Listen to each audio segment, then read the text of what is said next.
Good morning, students. I hope all of you are fine. Myself, Robinson Bag.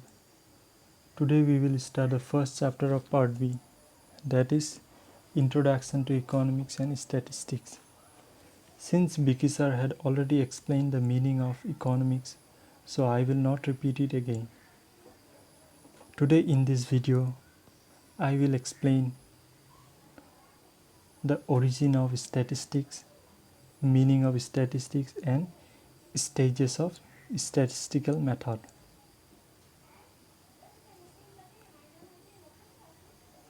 So statistics जानने से पहले हमें जानना पड़ेगा कि ये वर्ड स्टैटिस्टिक्स आया कहाँ से. ठीक है. The word statistics derive from A Latin word status और ए जर्मन वर्ड स्टैटिस्टिक, जिसका मीनिंग है ए पॉलिटिकल स्टेट. और पुराने ज़माने में स्टैटिस्टिक्स को साइंस ऑफ स्टेट्स या फिर साइंस ऑफ किंग्स कहा जाता था. क्यों? क्योंकि एक किंग के स्टेट में कितने पॉपुलेशन है और उन पॉपुलेशन का कितना इनकम है, कितना लैंड है या कितना प्रॉपर्टी है, इन सब का इंफॉर्मेशन किंग कलेक्ट करता था ताकि किंग को टैक्स कलेक्ट करने में आसानी हो. इसीलिए स्टैटिस्टिक्स को साइंस ऑफ किंग्स कहा जाता था. और सबसे पहले स्टैटिस्टिक वर्ड को यूज़ किया था एक जर्मन साइंटिस्ट ने जिसका नाम है गॉटफ्रीड एकेनवॉल इन द ईयर 1749. इसीलिए उसको फादर ऑफ स्टैटिस्टिक्स कहा जाता है. नेक्स्ट, मीनिंग या फिर definition of statistics. In simple statistics is a collection of quantitative data. इसका मतलब है कि स्टैटिस्टिक्स सिर्फ कलेक्शन ऑफ न्यूमेरिकल फैक्ट्स या फिर क्वांटिटेटिव डाटा है. पर as a student of economics इतना जानने से तुम्हारे लिए काफ़ी नहीं है.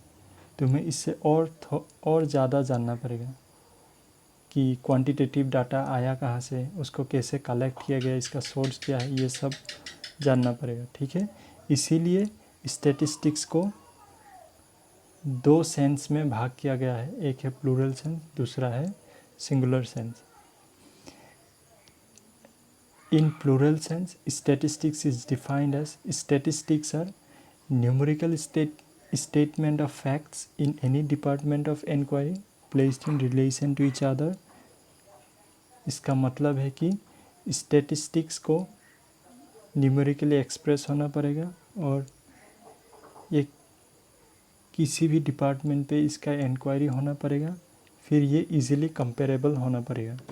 ठीक है. इन सिंपल हम बोल सकते हैं कि कोई भी डाटा स्टैटिस्टिक्स होने के लिए वो एवरेज या फिर एग्रीगेट पे होना पड़ेगा. For example, there are 80 students in class 11 as compare to 40 in class 12. इस स्टेटमेंट को हम स्टैटिस्टिक्स कह सकते हैं.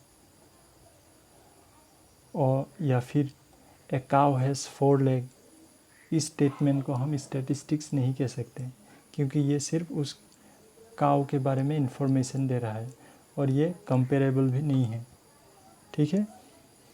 नेक्स्ट, कैरेक्टरिस्टिक्स ऑफ स्टैटिस्टिक्स और features of statistics. And the first characteristics is statistics are aggregate of facts. इसका मतलब है only aggregate of facts are statistics rather than individual facts. सिर्फ एग्रीगेट फैक्ट ही स्टैटिस्टिक्स है, इंडिविजुअल फैक्ट को statistics नहीं कहा जाता. For example, the income of Ram is 500 per week. ये स्टैटिस्टिक्स नहीं है क्योंकि ये सिर्फ राम के बारे में इंफॉर्मेशन दे रहा है. ठीक है. और ये इंडिविजुअल फैक्ट है. और स्टैटिस्टिक्स का एग्जांपल हम लेते हैं. There are 5000 students in a school, 500 are in class 11, divided as 300 in arts and 200 in commerce. इस स्टेटमेंट को हम स्टैटिस्टिक्स कह सकते हैं, क्योंकि ये एग्रीगेट फैक्ट है। ठीक है। नेक्स्ट फीचर है statistics are numerically expressed. All statistics are numerically expressed. Qualitative expression जैसे कि ब्यूटी, ऑनेस्टी, इंटेलिजेंस, इन सब को स्टैटिस्टिक तब तक नहीं कहेंगे जब तक उनको न्यूमेरिकली एक्सप्रेस ना किया गया हो। ठीक है। And the third point is affected by multiplicity of causes. Statistic facts are affected by many factors simultaneously. जैसे कि price of a commodity rise by 20%. उस commodity की price increase होने पर बहुत सारे reason हो सकते हैं, या तो production कम हो सकता है, या फिर easily transportation नहीं हो सकता है, और बहुत सारे reason हो सकते हैं। ठीक है। And the fourth point is statistics are enumerated or estimated.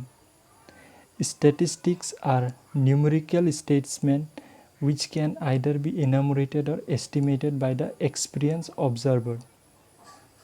जिसका मतलब है कि स्टैटिस्टिक को हम इनमरेट भी कर सकते हैं और एस्टिमेट भी कर सकते हैं। For example, there are 40 students in class 11 of Pranab Jubilee College. ठीक है। This figure is 100% accurate if we apply counting method. So इसको हम इनमरेट कहेंगे। ठीक है।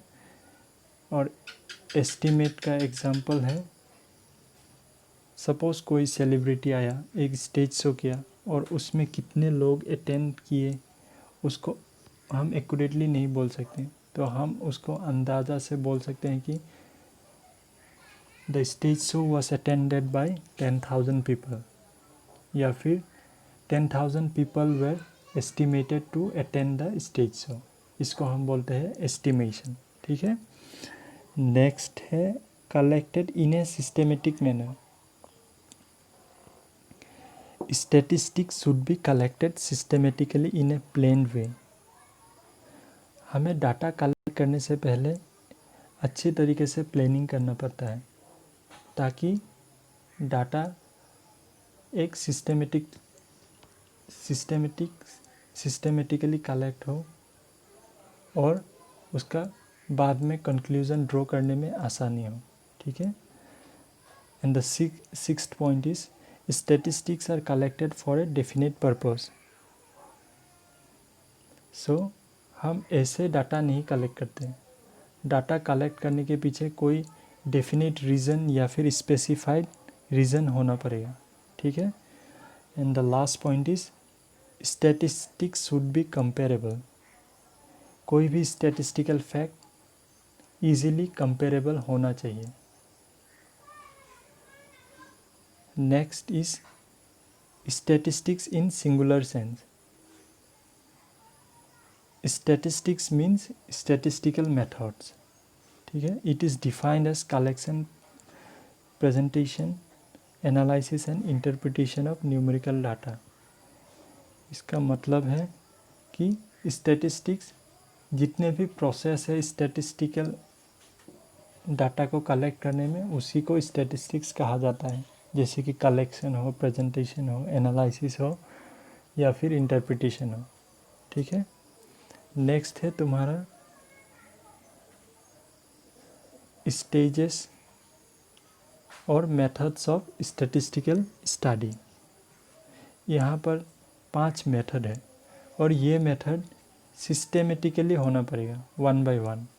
ऐसा नहीं कि 5 नंबर पहले होगा, 1 नंबर लास्ट में होगा, 3 सेकेंड में होगा, ऐसा नहीं है।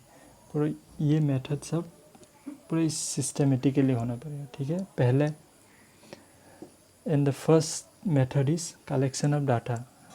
डाटा कलेक्ट करने के लिए हमें बहुत सारे मेथड है, या हम सेंसस या फिर सिंपल सैम्पल टेक्निक मेथड से भी डाटा कलेक्ट कर सकते हैं।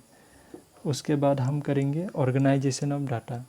उस डाटा को कलेक्शन करने के बाद हम उसको एडिट करेंगे, कुछ गलती होगा तो करेक्शन करेंगे, या फिर क्लासीफाई करेंगे, या फिर टेबुलेट करेंगे। ठीक है, आफ्टर ऑर्गेनाइजेशन ऑफ डाटा हम उस डाटा को प्रेजेंट करेंगे। ठीक है, with the help of diagrams, tables and graphs. After presentation हम उसको एनालिसिस करेंगे, और एनालिसिस करने के लिए हमें वेरियस स्टैटिस्टिकल टूल का आवश्यकता होगा, जैसे कि एवरेज, डिस्पर्सन, कोरिलेशन। ठीक है, इन सब स्टैटिस्टिकल टूल को हम यूज़ करेंगे एनालिसिस करने के वक्त। And the last stage after analysis we will do interpretation, मतलब उस स्टैटिस्टिकल फैक्ट से हम कंक्लूजन ड्रॉ करेंगे। ठीक है, आज के लिए बस इतना ही। So next class I will discuss scope of statistics, importance of statistics in economics, and limitations of statistics.